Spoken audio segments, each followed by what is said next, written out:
India TV YouTube channel को subscribe करें और बेल आइकन दबाएं। नमस्कार, आप सबका बहुत बहुत स्वागत है। और इस वक्त अमूमन आप स्वामी रामदेव के साथ योग के टिप्स लेते हैं। स्वामी रामदेव आपको स्वस्थ और निरोग रहने के फॉर्मूला बताते हैं। स्वामी रामदेव तो हमारे साथ होंगे, लेकिन आज बात कुछ और होगी, क्योंकि स्वामी रामदेव ने अब एक और उपलब्धि हासिल कर ली है। उन्होंने योग गुरु के साथ साथ बिजनेस गुरु की भी अब संज्ञा और ये उपलब्धि हासिल कर ली है, और ये उनको मिल जानी चाहिए, क्योंकि स्वामी रामदेव की पतंजलि समूह की जो कंपनियां हैं वो अब 30,000 करोड़ के टर्नओवर को पार कर चुकी है। और ये सब कुछ कोरोना काल में। हमारे साथ खुद इस वक्त योग गुरु स्वामी रामदेव जी जुड़ रहे हैं। तो स्वामी जी अभी भी खैर अपने जो इस वक्त के जो उनके व्यूअर्स होते हैं उनके लिए शुरुआत वो अपनी योगासन से ही कर रहे हैं। स्वामी जी बहुत बहुत स्वागत है। बहुत बहुत प्रणाम सौरभ जी, आपको भी। और स्वास्थ्य और समृद्धि का ये अर्थ और परमार्थ का ये सिलसिला ऐसे ही चल रहा है, और इसके मूल में योग है, कर्मयोग है। और योग और कर्मयोग का ये सारा बाय प्रोडक्ट है, जिसको लोग समृद्धि बोलते हैं, ऐश्वर्य बोलते हैं, प्रॉस्पेरिटी बोलते हैं, वेल्थ बोलते हैं। तो हेल्थ इसके मूल में है, और हमारा यही प्रयास है, पुरुषार्थ है हमारा इसी दिशा में कि आर्थिक और पारमार्थिक रूप से सब लोगों को आगे बढ़ाया जाए, और सबकी समृद्धि और सबकी सेवा के संकल्प के साथ ही जहां से हम चले थे, 2 आदमियों को मैंने योग सिखाया था सबसे पहले हरिद्वार में। आज दुनिया के 200 देशों के कम से कम 100-200 करोड़ लोग मुझे रोज या कभी कभी फॉलो करते हैं, और उनके जीवन में जो परिवर्तन आया उससे मुझे आत्मसंतोष है। और एक बात और कहता हूं बहुत प्रामाणिकता के साथ सौरभ भाई, जो काम करने में मुझे 2 दशक लगे, वो काम सवा साल में इंडिया टीवी से वैश्विक स्तर पर फैल गया। इसके लिए इंडिया टीवी का, रजत शर्मा जी का, रुति जी का, आप सबका, और जो मेरे साथ रोज सुबह सुबह पुरुषार्थ करते हैं, मीनाक्षी जी, ज्योत्सना जी और हुसैन भाई आदि का, सबका बहुत बहुत अभिनंदन करता हूं। मेरा बहुत बहुत प्रणाम सौरभ भाई आपको। स्वामी जी, ये तो देखिए आपका पुरुषार्थ है, और आप ये ज्ञान लेकर के दुनिया भर में पहुंचे और हम उसका माध्यम बन पाए, तो ये तो हमारे लिए बहुत सौभाग्य की बात है कि इसमें हम अपना ये योगदान दे पाए। लेकिन मैं आपसे ये पूछना चाहता हूं, आपने दुनिया को योग सिखाया, आपने दुनिया को आयुर्वेद क्या है ये बताया, दुनिया वापस लौटी अपनी हमारी इस पुरातन विरासत पर, नहीं तो ये पता नहीं कहां चली जाती अगर आप जैसे लोग नहीं होते। आपका बहुत बड़ा योगदान है, कभी इसको कोई भूल नहीं पाएगा। लेकिन अब आप मुझे बताइए, वो लोग जो MBA करने के लिए कोई वॉर्टन जाता है, कोई ऑक्सफोर्ड जा रहा है, हार्वर्ड जा रहा है, अब उनके लिए आप अपना कोई मैनेजमेंट स्कूल खोलेंगे या नहीं खोलेंगे? ये अगर कोरोना काल के अंदर कोई कंपनी 30,000 करोड़ रुपए का टर्नओवर कर सकती है, तो फिर तो विदेशों से यहां आना चाहिए लोगों को आपसे सीखने के लिए।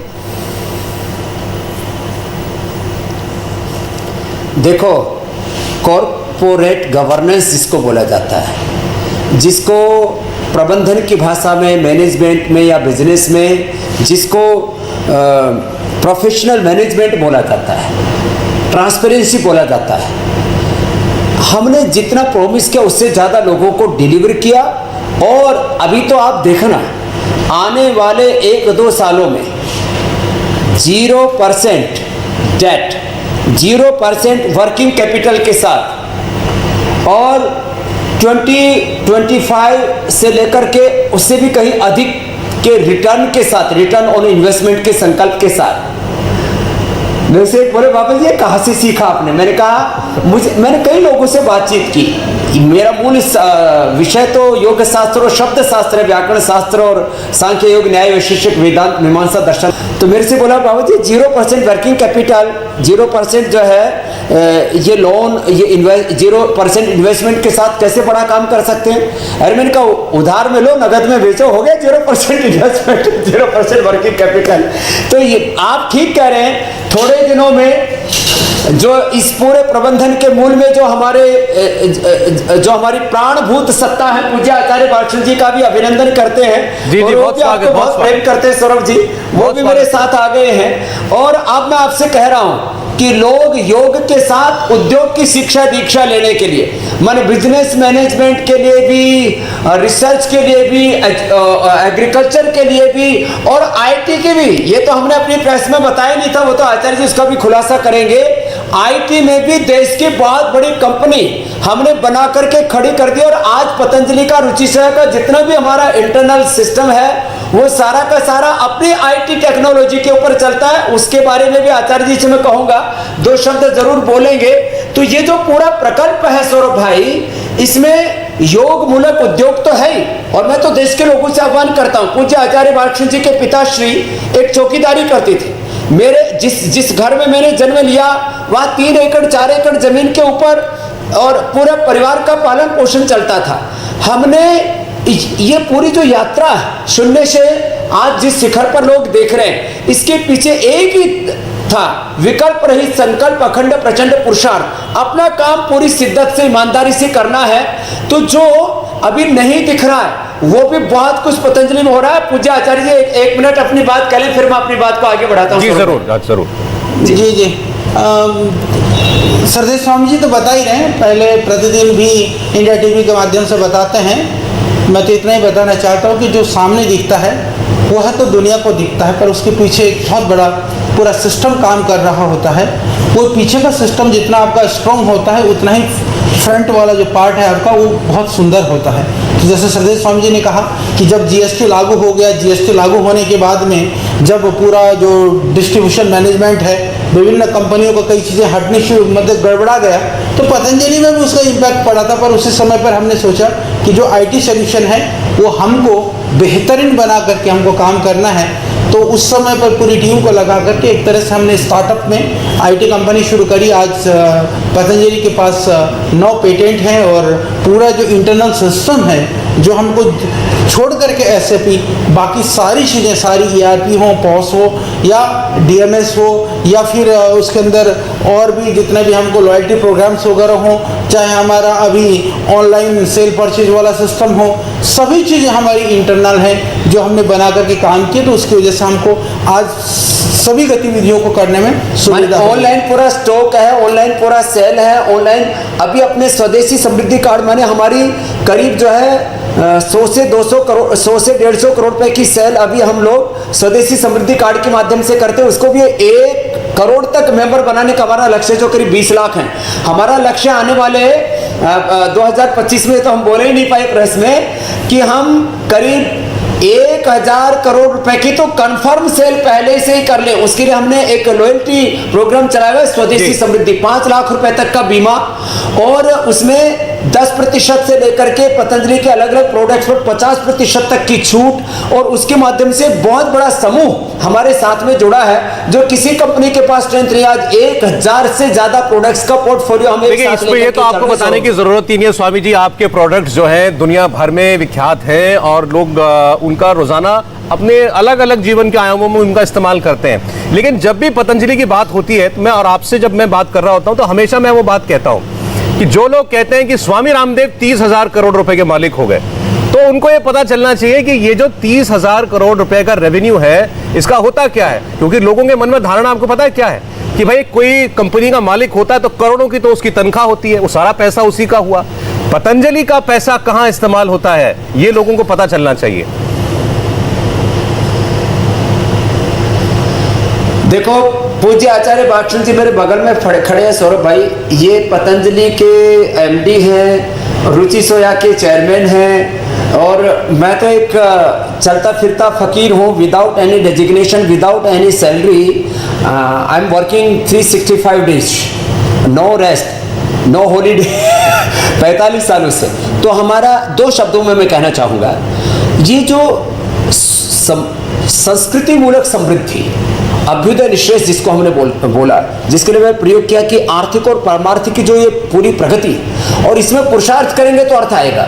100% पतंजलि का प्रॉफिट केवल और केवल चैरिटी के लिए है, केवल और केवल परोपकार के लिए है। और हमने जो शेयर होल्डर्स के पास है, तो देखो शेयर होल्डर्स को तो उनका हिस्से का हम जो प्रॉफिट है वो डिलीवर कर ही रहे हैं, और उनको तो वो जो सामूहिक समृद्धि अब रुचि सोया में लोगों को इन्वेस्ट करने को मिलेगा। और यदि जरूरत पड़ी तो आगे पतंजलि के बारे में भी सोचा जाएगा कि उसको लिस्टिंग की दिशा में कैसे आगे बढ़ाया जाए। तो जो भी पतंजलि के पास पैसा वो 100% चैरिटी के लिए है। और हमने सौरभ भाई चैरिटी करके दिखाइए। बिल्कुल। योग का दुनिया का सबसे बड़ा इंस्टीट्यूशन पतंजलि योगपीठ बनाया, आप देख रहे हैं। आयुर्वेद का सबसे बड़ा इंस्टीट्यूशन, नेचुरोपैथी का सबसे बड़ा इंस्टीट्यूशन, एग्रीकल्चर का, एजुकेशन का, छोटे 2-2.5 साल के बच्चे, 5-5 साल के बच्चों को भगवत गीता के 18 अध्याय याद है, सांख्य, योग, न्याय, वैशेषिक, वेदांत, मीमांसा, दर्शन।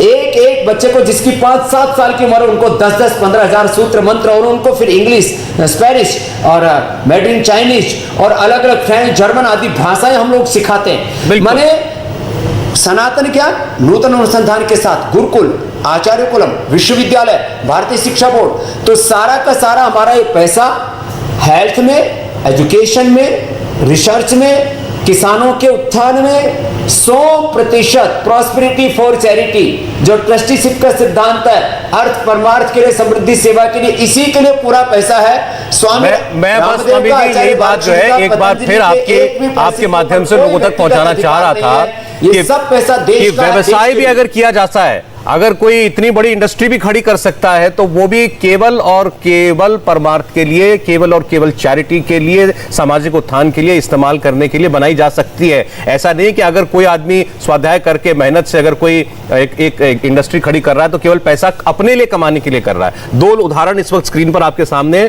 स्वामी रामदेव और आचार्य बालकृष्ण। मेरे पास वो तस्वीर नहीं है, नहीं तो मैं भी दिखा देता। मेरे ख्याल से 15-20 साल पुरानी तस्वीर होगी। आप दोनों को लोग एक साइकिल पर चलते हुए देखते थे। एक साइकिल पर स्वामी रामदेव और बालकृष्ण चला करते थे। वो यात्रा वहां से यहां तक पहुंची है स्वामी जी। बालकृष्ण जी भी अगर कुछ कहना चाहें इस पे। निश्चित रूप से भाई देखो, ये इसमें अथक पुरुषार्थ तो है। श्रद्धेय स्वामी जी जितना पुरुषार्थ करते हैं, लोगों का साथ भी है, लोगों का विश्वास भी है, लोगों ने विश्वास भी किया, साथ भी दिया। इसके साथ साथ में जो पुरुषार्थ है, पुरुषार्थ में बुद्धि का प्रयोग, यानी योजनाबद्ध पुरुषार्थ बहुत सारे लोग करते हैं, पर उसमें परमात्मा की कृपा भी होती है, लोगों का विश्वास भी होता है। और हम पुरुषार्थ के अंदर बुद्धिमत्तापूर्ण पुरुषार्थ, आज आप इतने सारे प्रोडक्ट यहाँ सामने देख रहे हैं, इनको रिसर्च करने के लिए आज हम पिछले 25 साल से काम कर रहे हैं। कोई ये सोचे कि हम एक दिन में जो है ना बाबा रामदेव की कॉपी कर लें, वो संभव नहीं है। इसके पीछे जो 25 वर्ष लगाए गए हैं, यानी आज जो एक दिन की जो चमकती हुई पतंजलि आज दुनिया को दिखती हो, पर उस एक दिन की चमक के लिए न जाने कितनी अंधेरी रातें गुजारी होंगी, न जाने कितनी पीड़ा को सहा होगा, कितने दर्द को सहा होगा, न जाने कितने गर्मी सर्दी को सहा होगा। वह उस पर यदि हमारा ध्यान जाएगा, क्योंकि हम ऐसा मानते हैं कि दुनिया के अंदर आप सब कुछ कर सकते हैं, परंतु दुनिया में ऐसा कोई रास्ता नहीं है जो शॉर्टकट हो कि आप इमीडिएट प्राप्त कर सकते हैं। हर एक की प्रक्रिया है, विधा है, परंपरा है, कार्य करने का ढंग है। तो रिसर्च के लिए भी आज पतंजलि का इतना बड़ा एक रिसर्च सेंटर खड़ा है। तो मैं बताना चाहता हूं आपको कि आज हमारे 500 से ज़्यादा साइंटिस्ट काम कर रहे हैं। तो इन साइंटिस्टों को लेकर के भी कि किस तरह का डायरेक्शन दिया जाएगा, किस तरह से उनको काम करना है, किस चीज़ के लिए उनको काम करना है, किस तरह से भी चाहते हैं। अब धीरे धीरे जब कोई चीज़ खड़ी होती है तो जो बड़े बड़े प्रोफेशनल्स हैं उन लोगों को शंका होती है, डाउट होता है। वो कोई ज़रूरी नहीं कि आपके साथ जुड़ना चाहे, काम करना चाहे। जब एक चीज़ खड़ी हो जाती है तब आपको बढ़िया प्रोफेशनल्स में मिलते हैं। जैसे आज पतंजलि के साथ दुनिया के बढ़िया से बढ़िया साइंटिस्ट जुड़ना चाहते हैं, और आज हमारे साइंटिस्ट के माध्यम से हम पूरे वर्ल्ड में कॉन्फ्रेंसेस कर रहे हैं, उन लोगों को टीचिंग्स दे रहे हैं, हम लोग आज एजुकेट कर रहे हैं, शिक्षित कर रहे हैं। तो वह इसलिए संभव हो पाया क्योंकि आज पतंजलि के कार्यों से दुनिया स्वीकार करती है। देखिए, जो न मानने वाले लोग हैं, जिनको स्वीकार नहीं करना है, वो तो आप कुछ भी करिए, उनको कुछ समझ में आने वाला नहीं है। पर जो समझना चाहते हैं उनको बातें समझ में आने लगी है कि वास्तव में दुनिया ने जो काम नहीं किया। मैं आपको बताना चाहता हूँ, UNSDG के प्रोग्राम में हम जेनेवा में गए थे। हमने वहीं जा करके UNO के वहीं पर WHO में हमने कही, WHO ने एक प्रोग्राम शुरू किया था वर्ल्ड जो मेडिसिनल प्लांट्स के ऊपर, बॉटनी बेस्ड मेडिसिन सिस्टम कितना है दुनिया में। वो लोग 10 साल के अंदर 99 से शुरू होकर के 1999 से प्रोग्राम शुरू हुआ। 2010 में उन्होंने प्रोग्राम बंद किया। 3 वॉल्यूम उनकी किताब तैयार हुई कि सिर्फ इतना तैयार कर पाए कि पूरी धरती के अंदर, पूरे विश्व के अंदर कितनी चिकित्सा विधाएं हैं जो बॉटनी वेस्ट पर आधारित हैं, जड़ी बूटी आश्रित चिकित्सा पद्धतियों को। वो आयुर्वेद की बात नहीं, आयुर्वेद तो उनमें 100 पद्धति में एक पद्धति है। तो पतंजलि ने उस प्रोग्राम को जो WHO ने छोड़ा था, स्टार्ट किया। पहली बार दुनिया में कितने प्लांट्स हैं जो मेडिसिनली यूज किए जा सकते हैं, उनको आइडेंटिफाई किया, उनकी चेकलिस्ट बनाई, पूरी हमने उसकी ग्लोसरी बना ली। ग्लोसरी बना करके आज हम वर्ल्ड हर्बल इंसाइक्लोपीडिया, दुनिया का जो सबसे बड़ा ग्रंथ है आज तक जो अवेलेबल है वो है ब्रिटिश फार्माकोपिया। ब्रिटिश फार्माकोपिया 74-76 के लगभग वॉल्यूम में अवेलेबल है दुनिया में। उससे बड़ा ग्रंथ का निर्माण यहाँ पर जो बहुत बड़ा काम है बालकृष्ण जी आचार्य जी, बहुत बड़ा काम है। और ये जो देखिए जो ग्रंथ बनाए जाते हैं ये तो केवल आज के लिए नहीं है ना, ये तो आने वाले जाने कितने सौ वर्षों तक सेवा करेंगे लोगों की। मैं आप दोनों की अनुमति से अब स्वामी जी आपसे मैं कुछ एक इस वक्त के कुछ जो सवाल चल रहे हैं ज्वलंत, वो भी उस पर भी बात करना चाहता हूं, क्योंकि अब मौका ज्यादा मिलता नहीं है आपसे वो बातें करने का। तो एक दो चीजें पर आपकी राय चाहिए थी। पहले तो ये कि आप हरिद्वार में हैं, हरिद्वार आपकी कर्म भूमि है। अब हरिद्वार में कांवड़ यात्रा होती है हर साल, अब उसको लेकर के बड़ी कंट्रोवर्सी चल रही है, कांवड़ यात्रा हो ना हो। जो मुख्यमंत्री बने उत्तराखंड के वो भी थोड़े असमंजस में दिखाई दे रहे हैं, आपकी क्या राय है? देखो, कांवड़ यात्रा को सौरभ भाई सीमित मात्रा में प्रतीकात्मक और वो भी कायदे कानून के अनुसार आरटीपीसीआर टेस्ट के साथ अनुमति देनी चाहिए। किसी भी प्रकार की भीड़ भाड़ नहीं होनी चाहिए। जब हमारे मीडिया हाउसेज, हमारे मैन्युफैक्चरिंग यूनिट्स और तमाम तरह के सारे एक्टिविटीज़, कॉमर्शियल एक्टिविटीज चल सकते तो हमारी रिलीजियस और स्पिरिचुअल एक्टिविटी भी कायदे कानून में मर्यादा के साथ चले। यूँ लोगों का झुंड भीड़ उमड़ करके ना आए, यही मैं कहना चाहूँगा। और इसका अतिक्रमण नहीं होना चाहिए। आत्म संयम भी रखना चाहिए, लेकिन आत्मानुशासन के साथ शासन का डंडा भी रहना चाहिए। नहीं तो आपने देखा पूरे हिमाचल से लेकर के उत्तराखंड में भी ऐसे झुंड के झुंड आएंगे, उससे तीसरी लहर का खतरा बढ़ सकता है। इसलिए सब काम मर्यादा के अनुरूप हो, आत्मसंयम कहीं नहीं टूटना चाहिए सौरभ भाई। देखिए 15 दिन में स्वामी जी 3 करोड़ से ज्यादा लोग आते हैं हरिद्वार में कांवड़ के दौरान। आप कह रहे हैं कि केवल इसको प्रतीकात्मक रखा जाए, मतलब करोड़ों की जगह ये संख्या हजारों में हो। हाँ, यही शुभ होगा इस समय। बाकी लोग घर में बैठे शिव भक्ति करें, घर में बैठे अपनी शिव आराधना करें, उपासना करें, उपवास करें, साधना तपस्या करें सौरभ भाई, क्योंकि हमारे लिए जान सबसे बड़ी है और देश सबसे बड़ा है। किसी भी कीमत पर देश, धर्म और संस्कृति बदनाम नहीं होनी चाहिए। उसमें दिक्कत ये होती है ना स्वामी जी की, अभी देखिए कई राज्य जो हैं, जैसे उत्तर प्रदेश से सबसे ज्यादा लोग जाते हैं कांवड़ लेकर के। मैं खुद उत्तर प्रदेश से आता हूं तो मुझे मालूम है। लेकिन अब अगर उत्तर प्रदेश की सरकार ने अनुमति दे रखी है तो अब आप किसी को रोक तो पाएंगे नहीं। वहां तो लाखों की संख्या में लोग उत्तर प्रदेश से आते हैं और वो तो अपना कांवड़ लेकर के चल पड़ेंगे। अब ये तो तय उत्तराखंड की सरकार को करना है कि हम अनुमति देते हैं या नहीं देते हैं।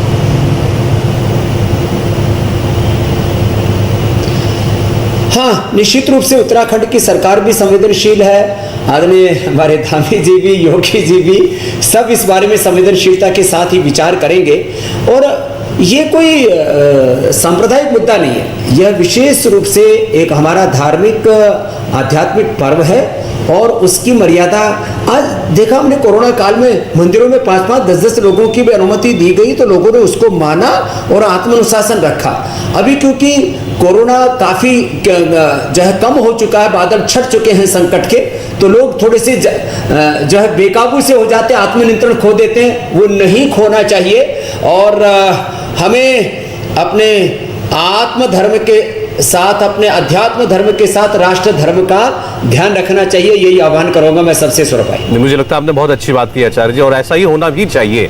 जब जगन्नाथ यात्रा आप देखिए, इतनी बड़ी यात्रा होती है, वो भी ऐसी प्रतीकात्मक की गई है। तो स्वामी रामदेव जी का भी ये कहना है कि बड़े संयम के साथ, श्रद्धा तो रहे लेकिन संयम के साथ एक कांवड़ यात्रा प्रतीकात्मक रूप पर की जाए। एक और विषय स्वामी जी, उसको लेकर के बड़ी आजकल राजनीति हो रही है, वो है कि जैसे उत्तर प्रदेश राज्य है वो अब कुछ जनसंख्या नियंत्रण के लिए कानून लाना चाहते हैं। असम में ऐसा कानून लाया जा रहा है। इसको भी एक धार्मिक रंग दिया जाता है कि जैसे ये केवल एक मुस्लिम वर्ग को कंट्रोल करने के लिए, उनकी आबादी ना बढ़े, इसीलिए ये कानून लाए जा रहे हैं। आपकी क्या राय?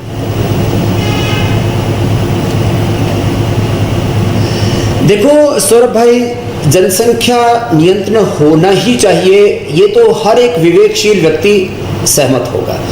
आज हम ऑस्ट्रिया को देखें, ऑस्ट्रेलिया को देखें, ब्राजील को देखें, पूरा यूरोप के कंट्रीज हमने देखे हैं, मैं तो गया हूँ सब जगह, और अमेरिका से लेकर के और कनाडा तक।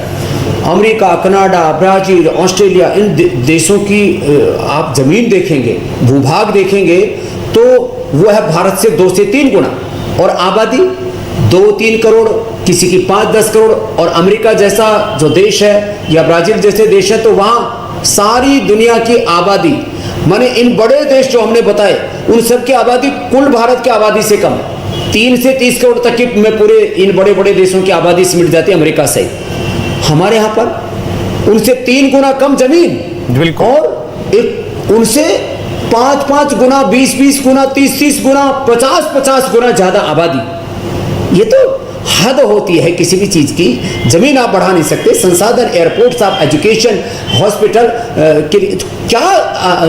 कितना बढ़ा पाएंगे आप? कितने लोगों को रोजगार दे पाएंगे? हमने 5 लाख लोगों को रोजगार दिया, और 5 लाख को दे देंगे। हम करोड़ों लोगों को योग करवा करके आयुर्वेद की ये रिसर्च एविडेंस बेस्ड मेडिसिन देखिए, कितने लोगों को हम ठीक कर पाएंगे? इसलिए आबादी सीमित संख्या में ही रहनी चाहिए, ये निर्विवादित सत्य।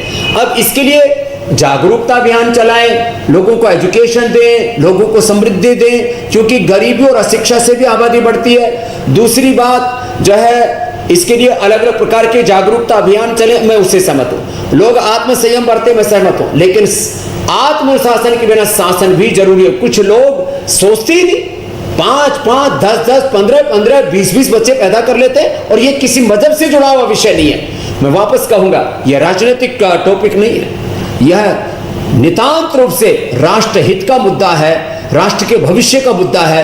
आज हमने ध्यान नहीं दिया तो आजादी के वक्त कितनी आबादी थी हमारी? आजादी के थोड़े दिन पहले तक हमारी आबादी मात्र 30 करोड़ थी। 30 से हम 60 करोड़ हुए, 60 से आज 135 करोड़, और आज न रुका तो हम 200 करोड़ में पहुंच जाएंगे। कैसे हम इस देश को आगे बढ़ा पाएंगे?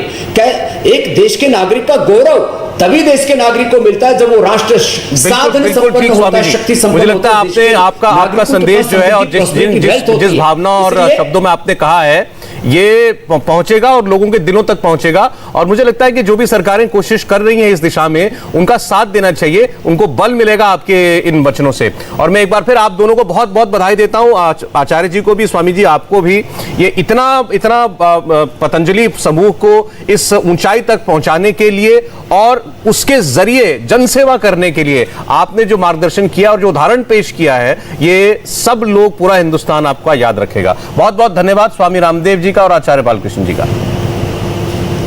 बहुत बहुत प्रणाम सौरभ भाई, आपको भी और पूरे इंडिया टीवी परिवार सहित करोड़ों करोड़ों उन दर्शकों को जो हमारे साथ रोज जुड़ते हैं, और वो सब योग कर्मयोग के पथ पर, स्वदेशी के पथ पर आगे बढ़ेंगे तो हम देश को बहुत ऊंचाई तक ले जा सकेंगे। नमस्ते, प्रणाम, भारत माता की जय, वंदे मातरम। बहुत बहुत नमस्कार। स्वामी रामदेव ने बिजनेस में कामयाबी के मंत्र आपको बताए। उन्होंने बताया कि जो सामाजिक मुद्दे हैं उस पर उनकी क्या राय है। और अब से थोड़ी देर के बाद प्रधानमंत्री मोदी इंडिया टीवी पर लाइव होंगे, टोक्यो जाने वाले ओलंपिक खिलाड़ियों का हौसला अफजाई करेंगे।